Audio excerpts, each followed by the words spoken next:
Little girl brings her twin to police station. Daddy put something inside. Officer calls 911. Before we dive into the story, drop a comment below and tell us where you're watching from. Enjoy the story.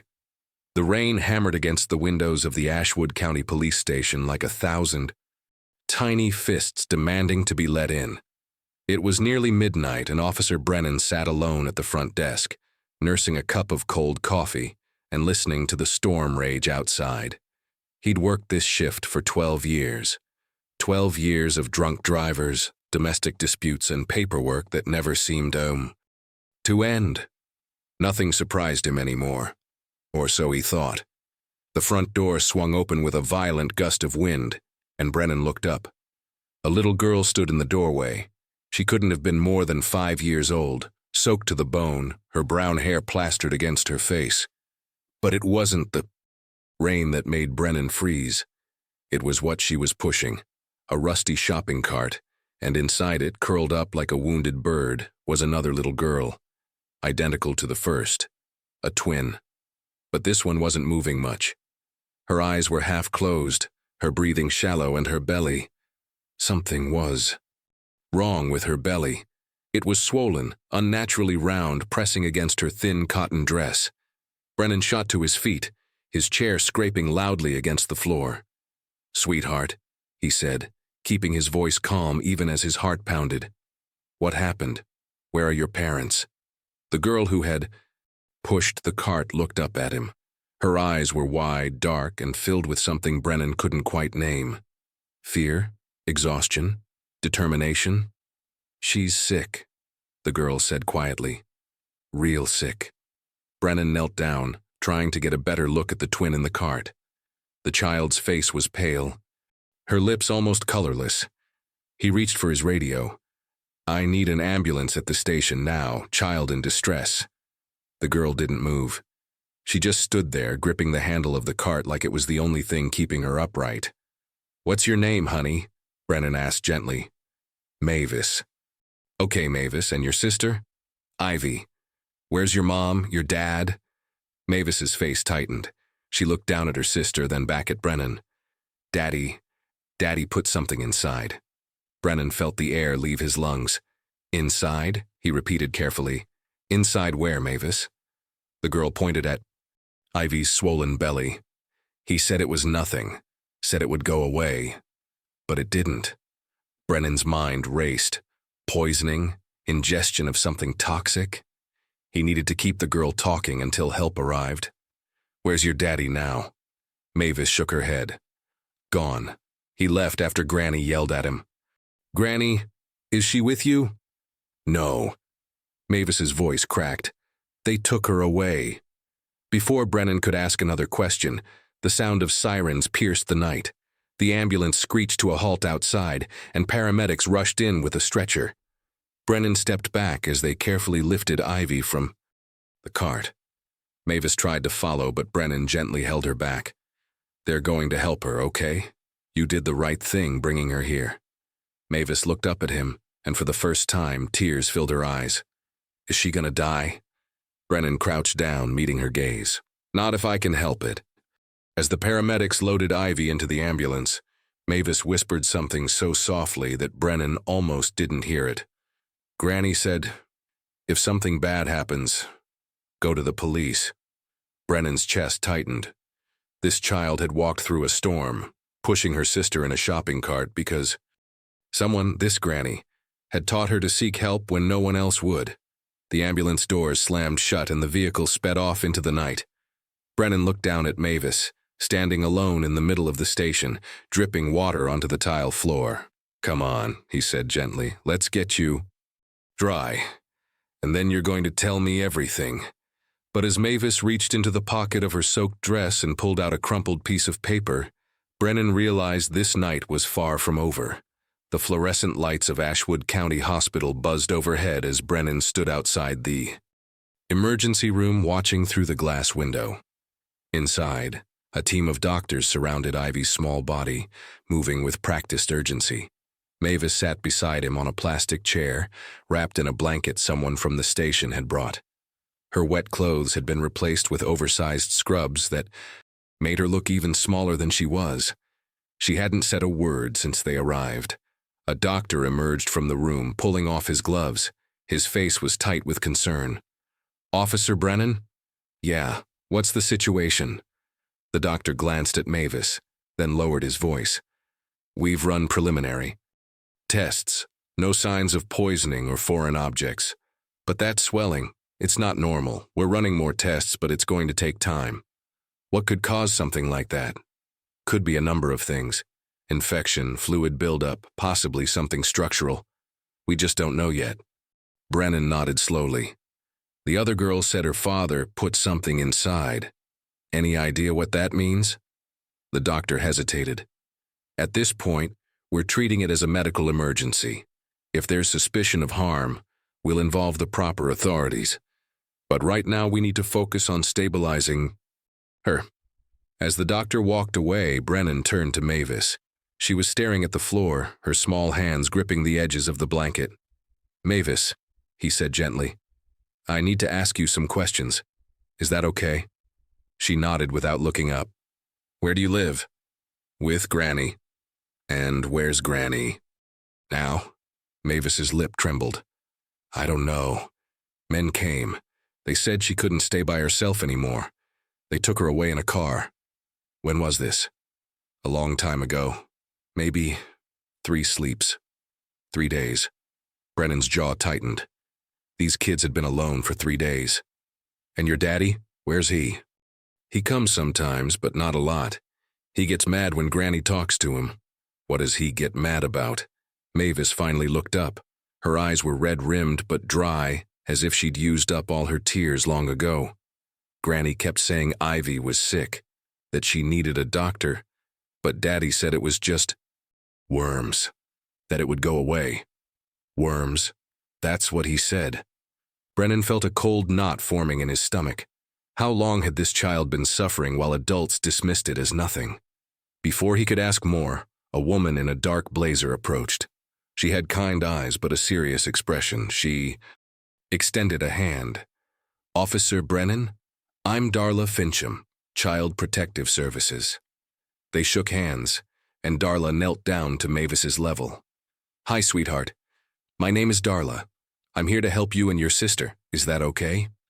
Mavis studied her for a long moment, then nodded. Darla's voice was soft, but firm. "Can you tell me your last name?"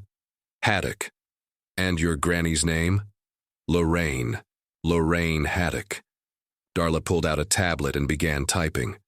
Brennan watched her face change as information loaded onto the screen. "There's a case file," she murmured. "Lorraine Haddock, 68 years. Old. Admitted to Riverside Care Facility 3 weeks ago after being found wandering the streets. Diagnosed with early onset Alzheimer's. 3 weeks, not 3 days. Brennan looked at Mavis. "Sweetheart, who's been taking care of you since Granny left?" "Nobody." The word hung in the air like a stone. Darla's expression hardened. "We need to locate the father immediately." Brennan nodded. "I'll run his information. Mavis, what's your daddy's name?" "Colton. Colton Marsh." As Brennan stepped away to make the call, Darla reached into her bag and pulled out a granola bar.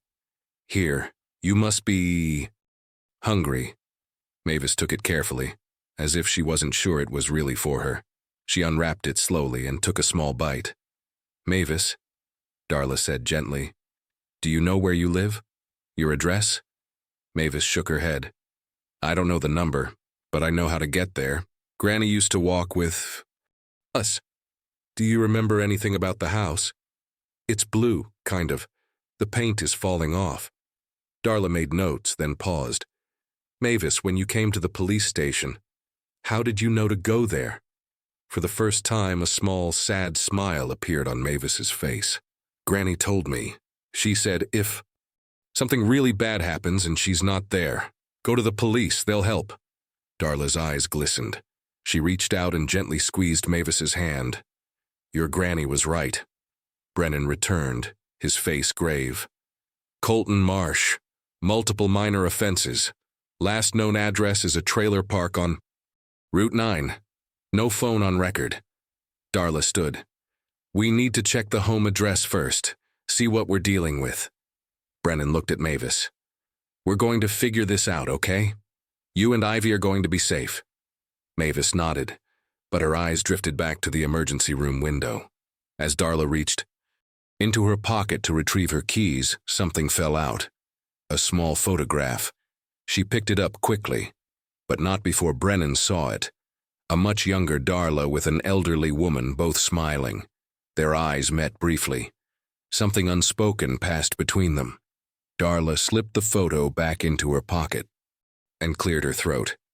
Let's go. As they headed for the exit, Mavis pulled the crumpled piece of paper from her pocket and held it out to Brennan. He unfolded it carefully. Written in shaky handwriting was an address, barely legible, and beneath it, a single sentence. If I forget, bring them home. The address led them to the eastern edge of Ashwood, where the streetlights flickered weakly and the pavement cracked like dry skin. Darla's sedan pulled up in front of a small house that seemed to sag under the weight of neglect. The paint wasn't just peeling, it hung in strips like torn wallpaper. One of the front windows was covered with a bedsheet instead of curtains. The porch steps looked ready to collapse. Brennan stepped out of his patrol car and met Darla at the curb. The rain had stopped, but the air still smelled heavy and damp. This is it? Darla asked quietly. According to the note, they approached the front door. Brennan knocked firmly. Police, anyone home? Silence. He knocked again, harder this time. Still nothing. Darla peered through a gap in the bedsheet covering the window. I can't see much, but there's no movement inside. Brennan tried the doorknob. Locked. He looked at Darla. We have probable cause. 2 minors, 1 in medical distress, no guardian present. She nodded. Do it. Brennan stepped back and kicked the door near the handle. It gave way with a splintering crack, swinging inward. The smell hit them first. Not filth exactly, but the stale, musty odor of a place where windows hadn't been opened in months, where air had gone stagnant. Brennan clicked on his flashlight and stepped inside. The living room was nearly empty. No couch, no television. Just 2 thin mattresses on the floor, covered with mismatched blankets. Scattered around them were children's drawings, done in crayon on scraps of paper. Darla picked one up. It showed 2 stick figures holding hands with a taller figure between them. Above it, in uneven letters, Grainy and Us. She set it down carefully, her throat tight. Brennan moved deeper into the house. The kitchen was worse. Dishes piled in the sink, some covered in mold. The refrigerator stood open, its interior dark and empty, except for a single jar of something unidentifiable. On the counter sat a loaf of bread, mostly gone, the remaining slices hard as stone. They were eating this. Darla whispered, her voice breaking. Brennan didn't answer. He was staring at the floor near the stove, where a row of pill bottles stood lined up like soldiers. He crouched down and read the labels. Lorraine Haddock, prescribed for memory support, date from 2 years ago. He picked up another bottle and another, all prescribed to Lorraine, all expired. She was trying to manage it on her own, Darla said. The disease, the kids, everything. Brennan stood and moved toward the hallway. 2 doors. One led to a tiny bathroom with rust stains in the tub. The other to a bedroom. He pushed it.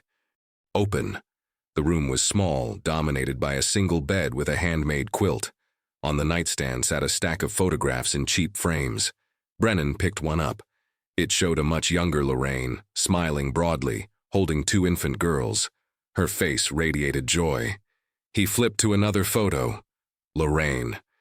Older now. Gray streaks in her hair, standing with the twins, maybe 3 years old, in front of this very house. The paint had been brighter then. Darla appeared beside him. She lifted a framed picture from the bed. It showed a young woman, maybe in her 20s, holding a newborn. This must be their mother, she said. Brennan noticed the resemblance immediately. The same dark eyes as Mavis and Ivy. She's not in any of the recent photos, Darla observed. No, she's not. On the dresser, Brennan spotted a small notebook. He opened it. The handwriting inside was erratic, sometimes neat. sometimes barely legible. Pages were filled with reminders. Tuesday, give girls breakfast. Don't forget, Ivy's medicine. Check pantry. Where did I put the rent money? Then, further down, the notes became more desperate. Why can't I remember their names? Who are these children? Where is my daughter? Brennan's hands tightened on the notebook. He flipped to the last entry, dated 3 weeks ago. If I forget everything, please let someone take care of them. They deserve better than this. He closed the book and set it down gently. Brennan, Darla called from the hallway, you need to see this. Followed her voice to a narrow door he'd missed earlier. It opened onto a set of wooden stairs leading down into darkness. The basement. Brennan descended first, his flashlight cutting through the gloom. The air was cooler here, heavy with dampness. At the bottom, he swept the light across the base. Boxes, dozens of them, stacked haphazardly against the walls. Most were labeled in faded marker, tax papers, bills, medical records. Darla opened one box. Inside were unopened letters from the county assistant's office. Another box held utility bills, all marked final notice. She couldn't. Keep up, Darla said. She was drowning. Brennan moved to a box near the back.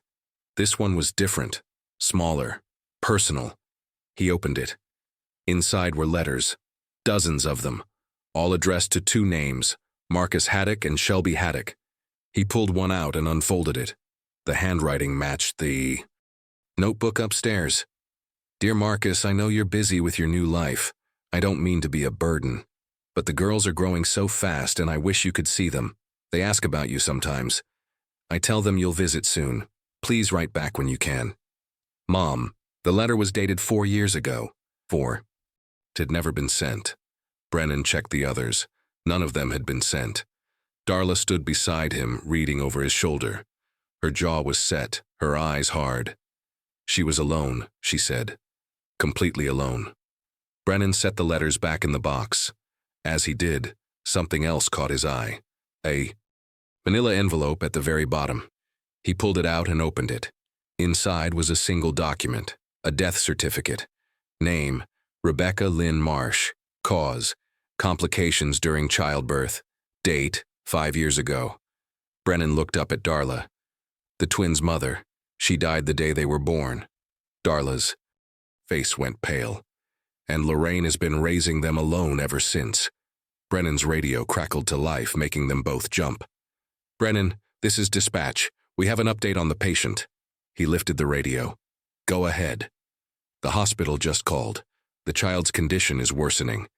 They need more information on her medical history. Fast. Brennan looked around the basement at the boxes of papers, the abandoned letters, the evidence of a life that had slowly unraveled. We're bringing everything we can find. Tell them we're on our way. As they gathered documents and climbed back up the stairs, Brennan paused at the top. He turned and looked back down into the basement. In the beam of his flashlight, he could see the dust floating in the air, disturbed for the first time in weeks. This house had secrets, and they were only beginning to uncover them. Back at the station, Brennan and Darla spread the documents across a conference table. The overhead lights hummed as they worked in silence, sorting through years of Lorraine Haddock's life, medical bills, prescription records, handwritten notes that trailed off mid-sentence. Darla pulled a thick folder from one of the boxes. Medical records. This might have what we need. She flipped it open and began reading. Her expression darkened with each page. Lorraine was diagnosed with early-onset Alzheimer's 4 years ago. She was only 64. Darla's finger traced down the page. It says here she refused assisted living, insisted she could manage on her own. Because of the girls, Brennan said quietly. Yeah, because of the girls. Darla continued reading. There are notes from her doctor recommending cognitive therapy, support groups, in-home care assistance. But look, she pointed to a series of canceled appointments. She stopped going, stopped following up. Couldn't afford it? Maybe, or maybe she just couldn't remember. Brennan opened another folder. Inside were school registration forms for Mavis and Ivy, dated 2 years ago. Both were marked incomplete. She tried to enroll them. In kindergarten, he said, but never finished the paperwork. Darla leaned over. Look at the signatures, they're all different, like she kept starting over, forgetting she'd already begun. Brennan set the forms aside and reached for a small, worn journal. The cover was decorated with faded flowers. He opened it carefully. The first entries were dated 6 years ago, just after Rebecca's death. Today, I became a grandmother twice over, and lost my daughter in the same breath. I don't know if I'm strong enough for this, but these babies need me, so I'll be strong. I have to be. Brennan flipped ahead. The handwriting remained steady for months, then gradually began to change. The girls said their first words today, Mama. They think I'm their mama. I didn't correct them. Maybe it's easier this way. Further along, I forgot to pick up Ivy's medicine today. By the time I remembered, the pharmacy was closed. I wrote myself a note so I won't forget tomorrow. I'm writing a lot of notes lately. Then, a year later, Colton came by asking for money. I told him if he wants to be in their lives, he needs to be a father, not a visitor. He left angry. I don't think he'll come back. Part of me is relieved. Brennan looked up. The father, Colton. He's been in and out of their lives. More out than in from the sound of it, Darla said. Brennan kept reading. The entries became shorter, more fragmented. Can't remember if I fed the girls lunch. Found myself at the grocery store with no money. How did I get here? The girls are crying. I don't know why I feel so lost. The final entry was dated 4 months ago. I woke up today and didn't know where I was. Then I saw the girls sleeping on the floor and it all came back. But for how long? How long until I forget for good? I need to make a plan. I need to keep them safe, even if I can't keep myself. Brennan closed the journal, his chest tight. Darla was holding a stack of envelopes. These are from Riverside Care Facility, the place where Lorraine was taken. She opened one dated 3 weeks ago. Dear Ms. Haddock, this letter is to inform you that Lorraine Haddock has been admitted to our facility under emergency protective custody. She was found disoriented and at risk to her own safety. Please contact us regarding custody arrangements for the minor children listed in her care. Brennan frowned. Who's this addressed to? Darla checked the name.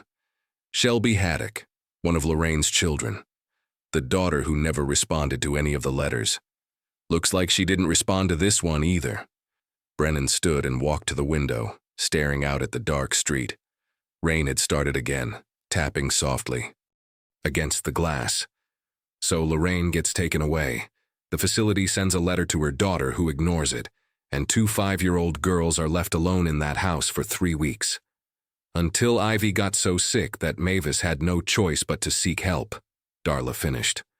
Brennan's radio buzzed. Brennan, we've got an update from the hospital. He grabbed it immediately. What's the status? They've stabilized the patient for now, but they need more than records. They need to speak with someone who knows the child's medical history. Does she have allergies? Previous conditions? They're working blind here. Darla's face was grim. The only person who would know that is Lorraine. Brennan thought for a moment. Then we go to Riverside. We talk to her. She has Alzheimer's, Brennan. She might not even remember the girls. We have to try. Darla nodded slowly, then pulled out her phone and dialed the facility. After a brief conversation, she hung up. They'll let us see her, but they warned me. She's had a difficult few days. She keeps trying to leave, says she needs to get back to the children. At least she remembers them, Brennan said. For now. They gathered the most important documents and headed for the door. As Brennan reached for his keys, Darla paused. Brennan, when we found those letters in the basement, the ones Lorraine wrote to her kids but never sent, why do you think she kept them? He looked at her. Maybe because letting go of hope was harder than holding on to it. Darla's eyes misted, but she blinked it away. She turned toward the car. As they drove through the rain-soaked streets toward Riverside Care Facility, Brennan couldn't stop thinking about the journal entries, about a woman who'd fought so hard to hold on to herself, to hold onto her granddaughters, even as her own mind betrayed her. And now, somewhere in that facility, Lorraine Haddock sat alone, her memories slipping away like sand through her fingers. They had to reach her, before it was too late. Riverside Care Facility sat on the outskirts of town, a low brick building surrounded by chain-link fencing. The sign out front was missing several letters, reading, Riverside CAE Brennan and Darla signed in at the front desk. The woman behind the glass barely looked up. Here to see Lorraine Haddock, Darla said. The woman typed slowly on an old computer. Room 14. Down the hall, last door on the left. They walked through sterile corridors that smelled of disinfectant and boiled vegetables. Fluorescent lights buzzed overhead. Somewhere in the distance, a television played too loudly. The director of the facility met them outside Lorraine's room. He was a thin man with tired eyes and a clipboard clutched to his chest. Officer, Ms. Fincham? He shook their hands weakly. I'm Director Pullman. I understand you're here about Lorraine's granddaughters. That's right, Brennan said. We need information about their medical history, especially the one currently hospitalized. Pullman's expression was pained. I wish I could help, but Lorraine's condition has deteriorated significantly since admission. Most days she doesn't recognize staff. She becomes agitated easily. Has she mentioned the girls? Darla asked. Constantly. She talks about protecting them, about someone hurting them. But when we ask for details, she can't provide any. The words just scatter. Can we see her? Pullman hesitated. You can try. But please understand, she's fragile, and she's attempted to leave the facility twice already. We had to increase security. He opened the door. Inside, the room was small and sparse. A bed, a chair, a window with bars. Lorraine Haddock sat in the chair, staring out at the rain. She was thin, her gray hair pulled back in a loose bun. Her hands rested in her lap, fingers trembling slightly. She didn't turn when they entered. Lorraine. Darla's voice was gentle. My name is Darla. I'm here about Mavis and Ivy. At the sound of those names, Lorraine's head turned slowly. Her eyes were clouded, distant. But something flickered there. Recognition? Hope? My girls, she whispered. Darla pulled a chair closer and sat down. Yes, your girls, they need your help, Lorraine. Lorraine's face crumpled. I tried so hard, but I couldn't remember. I know you did. You did everything you could. Where are they? Lorraine's voice cracked. Are they safe? Brennan stepped forward. Mavis is safe, but Ivy is sick. She's in the hospital, and the doctors need to know if she's had any medical problems before. Allergies. Anything. Lorraine's eyes widened with panic. Sick? My baby's sick? We're taking care of her, but we need your help. Lorraine pressed her hands to her temples, her face twisting in frustration. I can't, there's something I need to tell you. Take your time, Darla said softly. She was in pain. For so long. I told him she needed help, but he said no. He said it would pass. Who said that, Lorraine? Colton, her father. He wouldn't listen. He never listened. Brennan and Darla exchanged a look. When did Ivy start feeling sick? Brennan asked. Lorraine's face twisted as she struggled to remember. Months, maybe more. Her stomach. She cried at night. I wanted to take her to the doctor, but he said, no. Said we didn't have the money. Said I was imagining things. And then? Lorraine's hands began to shake. Then they took me away, and I left them. I left my girls alone. Tears streamed down her face. Darla reached out and took Lorraine's hand. You didn't leave them. You were taken. This wasn't your fault. But they were alone. And she was sick, and her voice broke completely. Director Pullman stepped forward. Perhaps we should let her rest. But Lorraine suddenly gripped Darla's hand tightly, her eyes wild. "She's sick," she repeated, "and nobody believes me. Nobody ever believes me." Darla's throat tightened. "I believe you, Lorraine, we all do." Lorraine stared at her for a long moment. Then slowly she released Darla's hand and slumped back in her chair. "I'm so tired," she whispered. Brennan's radio crackled. "Brennan, hospital on the line, urgent." He stepped into the hallway and took the call. When he returned, his face was grave. Ivy's condition just worsened. They're prepping her for emergency surgery. Darla stood quickly. "We need to go." As they headed for the door, Lorraine's voice stopped them. "Please," she said, her voice small and broken. "Please don't let her die. She's all I have left." Darla turned back, her eyes filled with tears she could no longer hold back. "We won't," she promised. And then they were gone, racing back through the rain toward the hospital, leaving Lorraine alone in her small room, staring out at a world she could no longer fully remember. The hospital was chaos when they arrived. Nurses moved with swift precision through the hallways. Machines beeped steadily in every room. Brennan and Darla found Dr. Stevens outside the operating wing, reviewing charts with another physician. "Doctor," Brennan called. "What's happening?" Dr. Stevens looked up, his face lined with concern. "We need to operate immediately. The swelling in her abdomen has increased dramatically. We can't wait any longer." "Do you know what's causing it?" Darla asked. The doctor hesitated. "We have a theory, but we won't know for certain until we're inside." "What kind of theory?" Dr. Stevens glanced at his colleague, then back at them. "Based on the imaging, it appears to be a mass, possibly a tumor." Brennan felt his blood run cold. "A tumor? We believe it's benign, but it's been growing unchecked for what looks like months, maybe longer.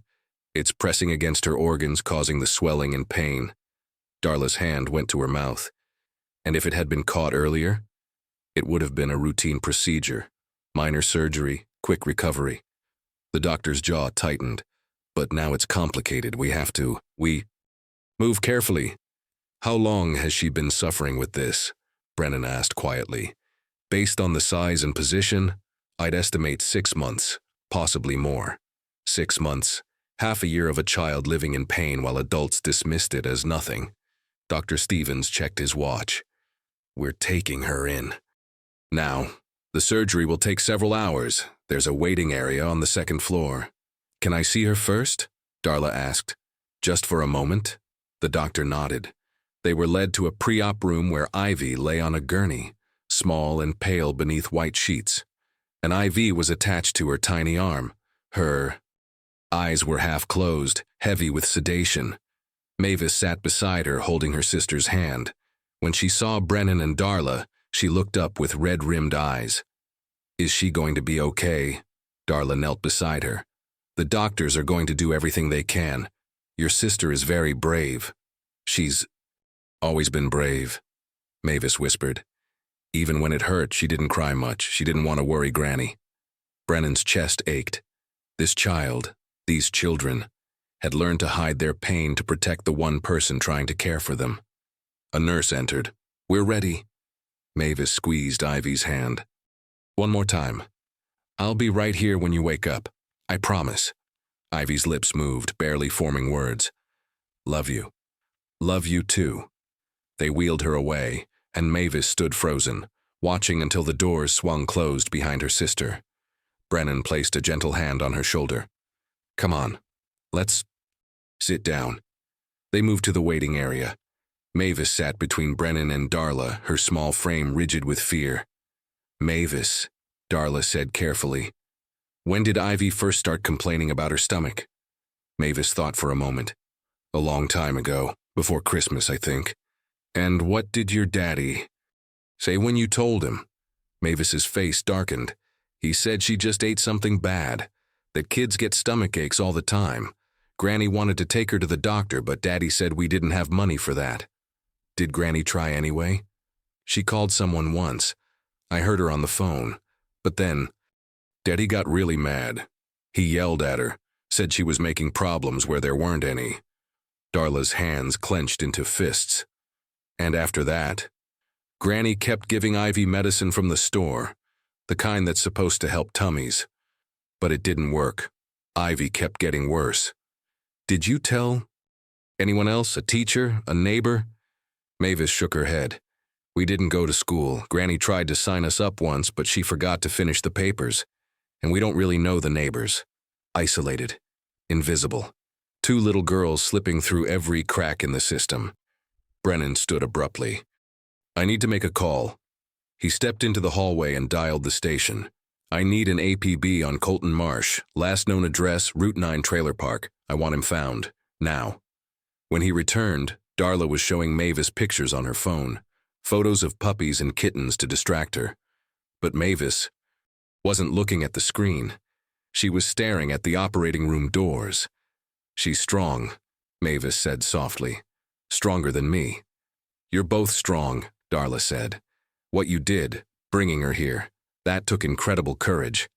Granny told us. She said if something really bad happens and she's not there, we should find help. She made me promise. Brennan sat down heavily. Your granny loves you very much. Mavis nodded. I know. She tried really hard. Even when she couldn't remember things, she still tried. Silence settled over them, broken only by the ticking of the wall clock and the distant sound of medical equipment. An hour passed, then 2. Finally, the operating room doors opened. Dr. Stevens emerged, pulling off his surgical cap. His face was exhausted but calm. Brennan stood immediately. How is she? The surgery was successful. We removed the mass. It was benign, just as we suspected. A large, non-cancerous tumor that had been growing unchecked. Darla exhaled in relief. And she'll be okay? She'll need time to recover and we'll monitor her closely. But yes, she's going to be okay. Mavis let out a sob, her first real cry since arriving at the hospital. Darla pulled her into a hug. Dr. Stevens looked at Brennan. Officer, this child has been living with significant pain for months. If this had gone untreated much longer. He didn't finish the sentence. He didn't have to. Brennan's jaw set. We're going to find the person responsible. As they waited for Evie to wake from anesthesia, Brennan stepped outside and called the station again. Any luck finding Colton Marsh? The voice on the other end crackled. We've got a location. Officers are moving in now. Good. I'm on my way. He turned to Darla. Stay with the girls. I'll be back. She nodded, understanding in her eyes. As Brennan drove through the dark streets toward Route 9, rain streaking his windshield, one thought burned in his mind. Someone was going to answer for this. The Route 9 trailer park sat at the end of a gravel road lined with rusted vehicles and overgrown weeds. Brennan's patrol car rolled to a stop in front of Unit 27, where 2 other officers were already waiting. He's inside, one of them said. Saw movement through the window about 5 minutes ago. Brennan nodded and approached the trailer. The metal steps groaned under his weight as he climbed to the door and knocked hard. Colton Marsh, police, open up. Silence. He knocked again, louder. Mr. Marsh, we need to speak with you about your daughters. The door cracked open. A man in his late 30s peered out, his eyes bloodshot, his face unshaven. He wore a stained undershirt and sweatpants. What? Daughters, he muttered. Brennan's jaw tightened. Mavis and Ivy Haddock, your daughters. Colton's expression soured. What about them? We need you to come down to the station, answer some questions. I don't have to tell you anything. Your daughter is in the hospital, emergency surgery. You want to explain why she's been sick for months without seeing a doctor? Colton's face went pale, but he recovered quickly, anger replacing shock. That's not on me. I left them with the old lady. She was supposed to take care of them. Lorraine has Alzheimer's. She's been in a care facility for weeks. Those girls have been alone. That's not my problem. Brennan stepped closer, his voice dangerously low. It is your problem. You're their father. Colton laughed bitterly. Father, I didn't ask for them. Their mother died and suddenly I'm supposed to raise 2 kids I can't afford? I did. Them a favor leaving them with Lorraine. A favor? Brennan's fists clenched. One of them nearly died because you refused to get her medical help. She was fine. Kids get stomach aches. It's normal. It wasn't a stomach ache, it was a tumor. Colton faltered. A what? A tumor. Growing for months, causing her pain every single day. And you told Lorraine it was nothing. For a brief moment, something flickered across Colton's face. Guilt? Fear? But it vanished as quickly as it appeared. I didn't know, he said flatly. How was I supposed to know?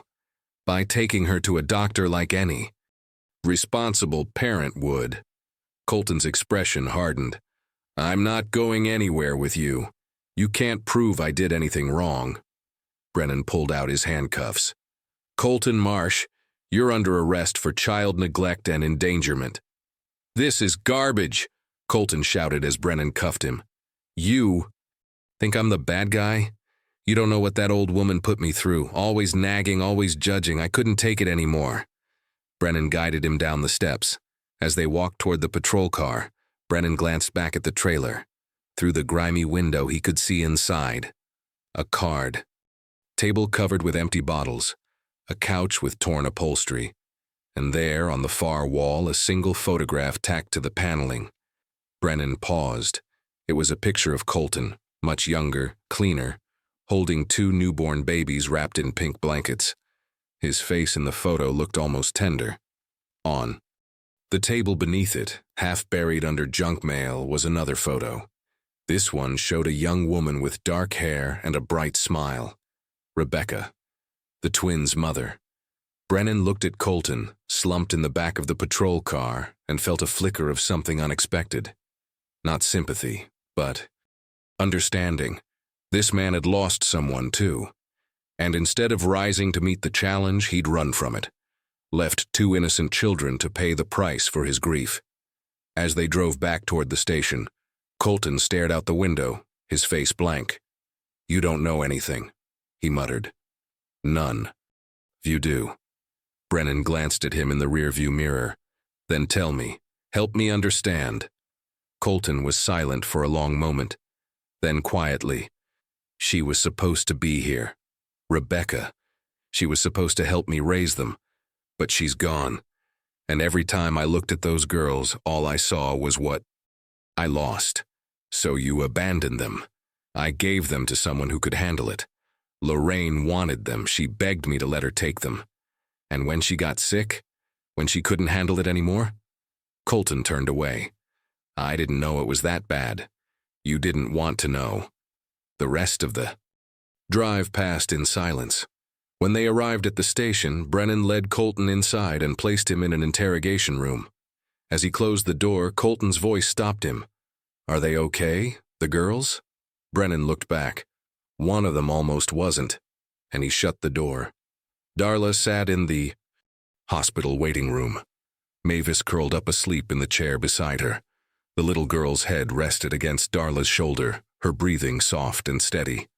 Through the window of the recovery room, Darla could see Ivy sleeping peacefully, her small chest rising and falling beneath the white blankets. The surgery had been successful, but the emotional weight of what these children had endured pressed heavily on Darla's heart. Her phone buzzed. A text from Brennan. Father in custody, heading back to facility. Need to talk to Lorraine again. Darla looked down at Mavis, gently brushed a strand of hair from her face, then carefully stood and signaled to a nurse. Can you stay with her? I need to step out for a bit. The nurse nodded kindly. 20 minutes later, Darla arrived back at Riverside Care Facility. Director Pullman met her at the entrance, his expression troubled. She's been asking for the girls nonstop, he said. We tried to calm her, but she's extremely agitated. She keeps saying she needs to tell someone the truth. The truth about what? She won't say. Just keeps repeating that no one believes her. Darla followed him down the familiar hallway to room 14. This time when she entered, Lorraine was standing at the window, her hands pressed against the glass. Lorraine? The older woman turned sharply. Her eyes were clearer than before, more focused, as if she'd clawed her way back from the fog for just a moment. You, Lorraine said, her voice, trembling. You came back. I did. I wanted to talk to you about the girls. Lorraine's face crumpled. Are they safe? Please tell me they're safe. Mavis is safe, and Ivy just had surgery. The doctors say she's going to be okay. Lorraine's knees buckled. Darla rushed forward and helped her into the chair. Surgery, Lorraine whispered. I knew something was wrong, but he wouldn't listen. Colton? Yes. Lorraine's hands shook. I begged him. I told him Ivy was in pain, that it wasn't normal. But he kept saying I was overreacting, that I was confused, that my mind was playing tricks. You weren't confused, Lorraine, you were right. Lorraine looked up, tears streaming down her face. But I couldn't prove it. I couldn't make him understand. And then I started forgetting things. Dates, appointments, their names. Her voice broke. I forgot my own granddaughters. Names. Darla knelt beside her. But you didn't forget that you loved them. No, never that. Lorraine gripped Darla's hands. Even when I couldn't remember who they were, I knew they needed me. I knew I had to protect them. From what, Lorraine? The older woman's face twisted with anguish. From being alone. From being forgotten. Like I was. What do you mean? Lorraine closed her eyes. My children. Marcus and Shelby. When their father died, they left. Said they had their own lives to live. I understood. But when Rebecca died, when those babies needed family, they didn't come. They didn't even call. You reached out to them. So many times, letters, phone calls. I begged them to help me, to visit, to just acknowledge that these children existed. Lorraine's voice cracked. But they never came. Darla felt her throat tighten. She thought of the letters in the basement. Unsent and yellowing with age. So you raised them alone. I had to. There was no one else. Lorraine looked at Darla desperately. But then my mind started to go. I'd wake up and not know where I was. I'd look at the girls and see strangers. I tried so hard to hold on, but it was slipping away. And Colton. He came sometimes, asked for money. I told him if he wanted to be part of their lives, he needed to be a father. But he'd just get angry and leave. Lorraine's voice dropped to a whisper. And then Ivy got sick. Really sick. I could see it. The way she held her stomach. The way she cried at night. I told him we needed to take her to the hospital, but he said we couldn't afford it. That it would pass. But it didn't. No, it got worse. And I kept trying to remember. Did I call the doctor? Did I make an appointment? But everything was so foggy. Lorraine covered her face with her hands. And then they took me away. Those men in uniforms, they said I wasn't safe on my own anymore. I tried to tell them about the girls, but they wouldn't listen. They said someone would check on them. But no one did. Lorraine looked up, her eyes wild with desperation. I left them. I left my babies alone. And she was sick. She was dying, and You didn't leave them, Lorraine. You were taken. This wasn't your fault. Then whose fault is it? Lorraine's voice rose, raw with pain. Who do I blame for this? Myself? My mind? The people who were supposed to help? Darla had no answer. Lorraine slumped back in her chair, exhausted. I just wanted them to be safe. That's all I ever wanted. Darla sat on the edge of the bed, watching this broken woman who had carried so much for so long. Lorraine, she said gently, do you remember teaching Mavis what to do if something bad happened? Lorraine's brow furrowed. I think so. I told her to find help, to go to the police. She did. She saved her sister's life because of what you taught her. Lorraine's eyes widened. She remembered? She remembered. And because of you, both girls are going to be okay. For the first time, something like peace crossed Lorraine's face. She closed her eyes and whispered, Thank God. Darla stood to leave, but Lorraine grabbed her wrist. Please, she said, her voice barely audible. Don't let them think I forgot them. Even when I couldn't remember their names, I never stopped loving them. Darla squeezed her hand. They know Lorraine. They've always known. The recovery room was quiet except for the steady beep of monitors and the soft hiss of oxygen flowing through Ivy's mask. Mavis sat in a chair pulled close to the bed, her small hand wrapped around her sister's fingers. Brennan stood by the window, watching the sun rise over Ashwood. He hadn't slept in nearly 24 hours, but exhaustion felt distant compared to the weight of what he'd witnessed. Behind him, the door opened. Darla entered, her face drawn but determined. "How's she doing?" she asked quietly. "Stable. The nurse said she should wake up soon." Darla moved to stand beside Mavis, placing a gentle hand on the girl's shoulder. "How are you holding up, sweetheart?" Mavis didn't look away from her sister. "I'm okay. I just want her to wake up." "She will. The doctors said she's doing really well." Mavis nodded but said nothing more. Brennan glanced at Darla and tilted his head toward the hallway. They stepped outside, leaving Mavis within sight but out of earshot. "How's Lorraine?" he asked. Darla's expression softened with sadness. "Heartbroken, but she knows. The girls are safe." That seemed to bring her some peace. "And the father?" "In holding. I spoke with the prosecutor. They're moving forward with charges of child neglect and endangerment." Brennan crossed his arms. "Good." They stood in silence for a moment, watching Mavis through the window. "What happens to them now?" Brennan asked. Darla sighed. "Temporary foster placement while we sort out custody.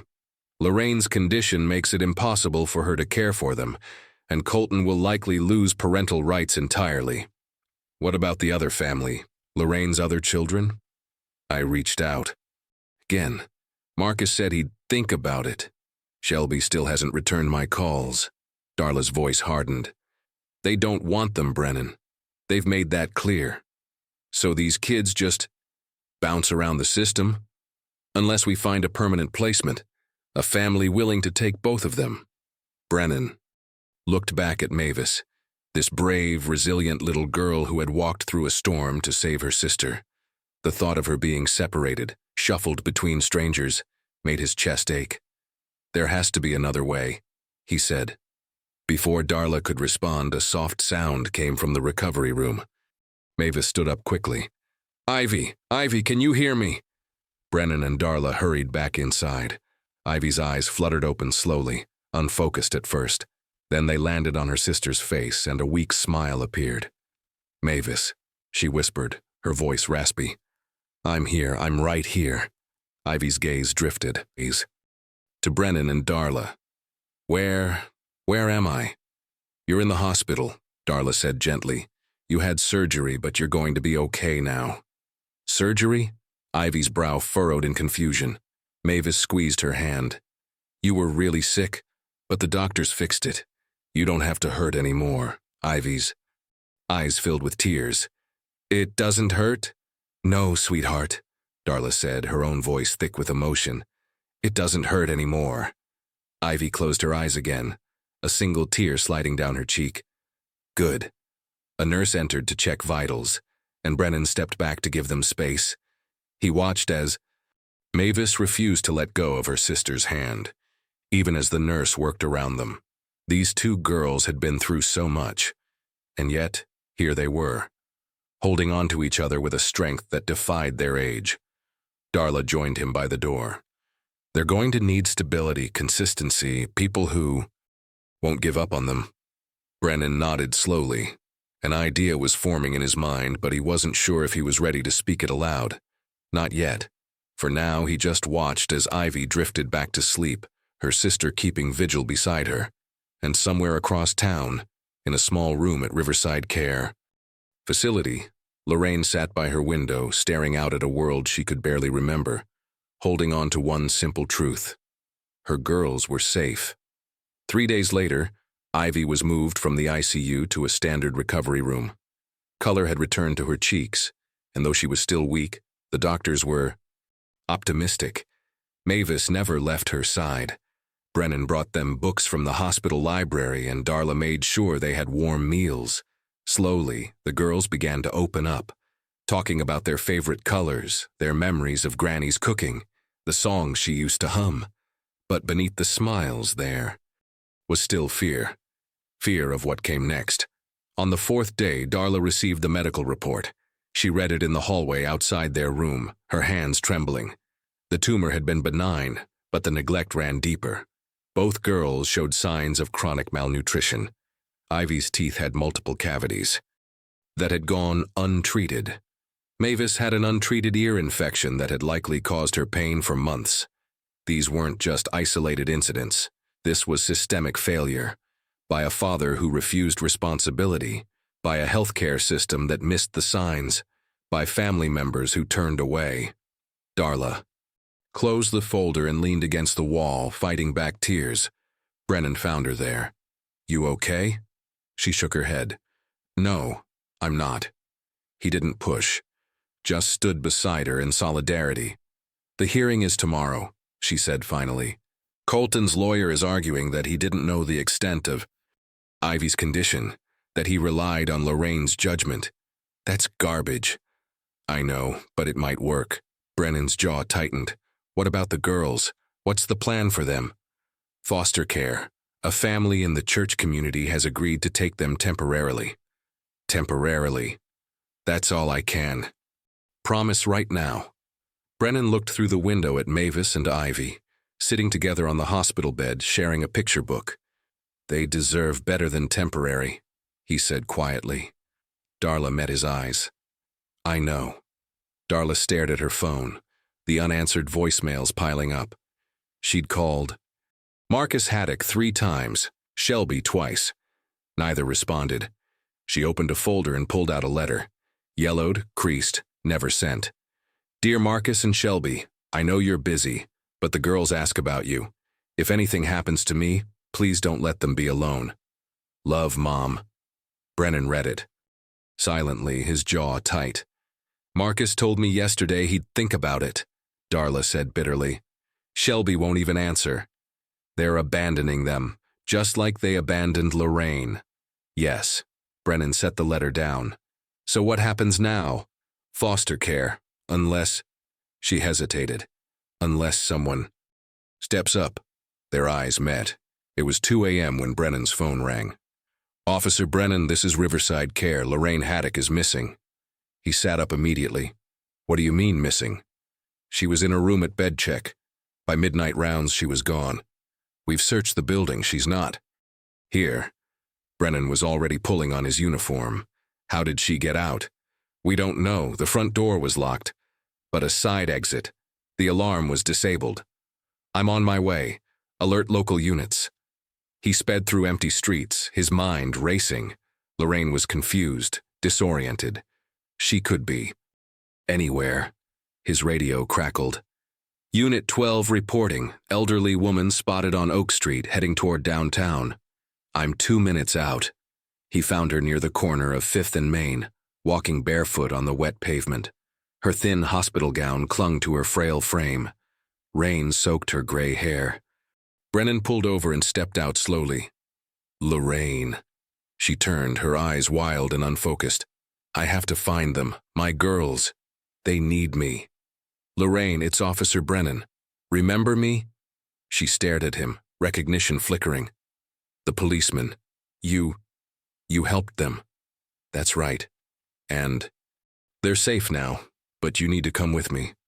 "No." She stepped back. "I left them. I can't leave them again." "You didn't leave them, Lorraine. You were taken. But they're okay. I promise." Tears streamed down her face. "I forgot them. I forgot my own babies." Brennan's chest tightened. "But they never forgot you." Lorraine collapsed against a lamppost, sobbing. Brennan gently wrapped his jacket around her shoulders. "Let me take you somewhere warm." She looked up at him, broken. "Can I see them?" "Yes. Soon."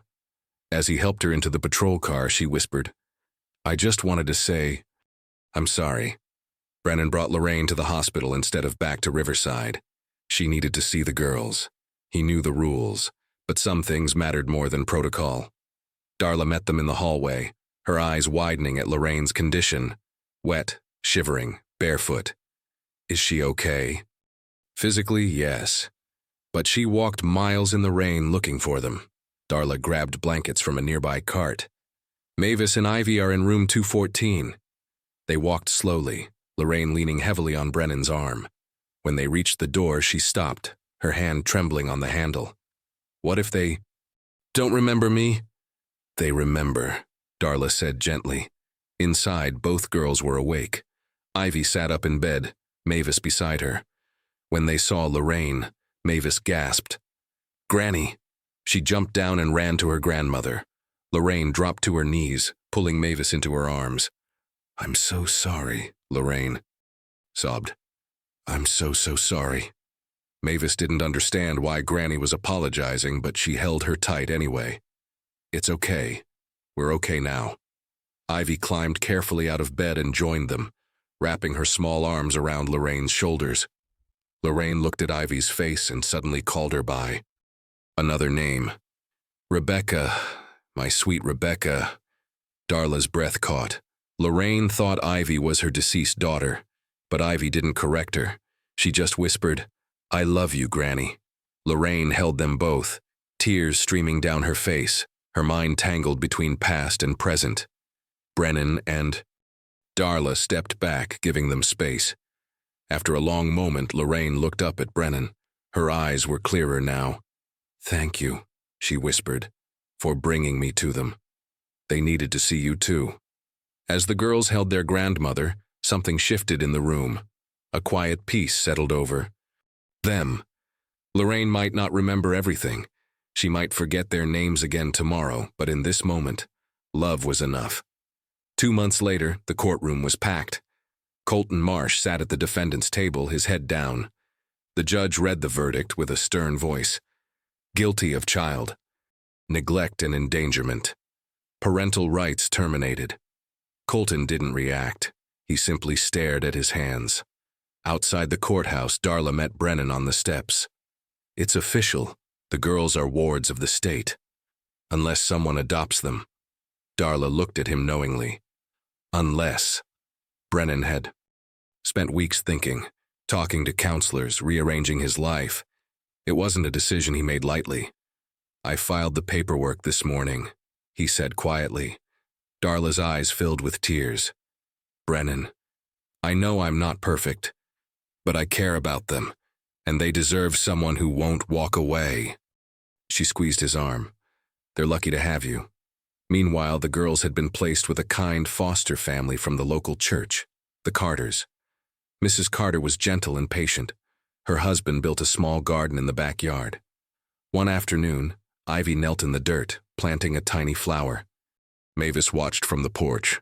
What are you doing? She asked. Ivy patted the soil carefully. It's for Granny, so when she visits, she'll see something growing. Mavis smiled. She'll like that. At Riverside, Lorraine sat by her window. A caregiver named Helen visited daily, helping her write short letters to the girls. Lorraine's handwriting was shaky, her sentences simple. Dear girls, I think of you every day. I hope you are happy. Love, Granny. Helen mailed each letter, and the girls treasured them, even when the words didn't always make sense. Brennan visited Lorraine too. He told her about the girls' progress, Ivy's recovery, Mavis starting school, their laughter returning. Lorraine smiled, though sometimes she forgot who he was. But when he mentioned the girls' names, her eyes always brightened. Are they safe? She'd ask. Yes, Lorraine, they're safe. And that was enough. 6 months later, the adoption was finalized. Brennan stood in the judge's chambers with Mavis and Ivy on either side of him, their small hands in his. Congratulations, the judge said warmly. You're officially a family. Mavis looked up at Brennan. Does this mean you're our dad now? Brennan knelt down. If you want me to be. Both girls nodded, and for the first time in a long time, Brennan felt complete. That weekend they visited Lorraine. She sat in her wheelchair in the garden at Riverside, sunlight warming her face. When the girls ran to her calling Granny, her smile was radiant, even if she didn't fully remember why. Ivy showed her the flower she'd planted months ago. Look, Granny, it grew. Lorraine touched the petals gently. Beautiful, she whispered. Mavis held her hand. We're safe now, just like you wanted. Lorraine looked at her, a tear sliding down her cheek. She didn't speak, but something passed between them, an understanding deeper than memory. As the sun set, Brennan watched the girls play in the yard of their new home. They laughed, free and unburdened. Inside, he thought of Lorraine's journal entry. I just wanted them to be safe. She'd done it against every obstacle. She'd protected them until help arrived. The truth was finally clear. What had been inside wasn't something cruel or hidden. It was love. A grandmother's love that refused to let go, even when her mind began to fade. And now, because of her, 2 little girls had a future. Sometimes what's inside isn't something someone put there, but what others failed to see. Thousands of elderly individuals with degenerative diseases live alone in the U.S. Hundreds of children depend on chance to be heard in time.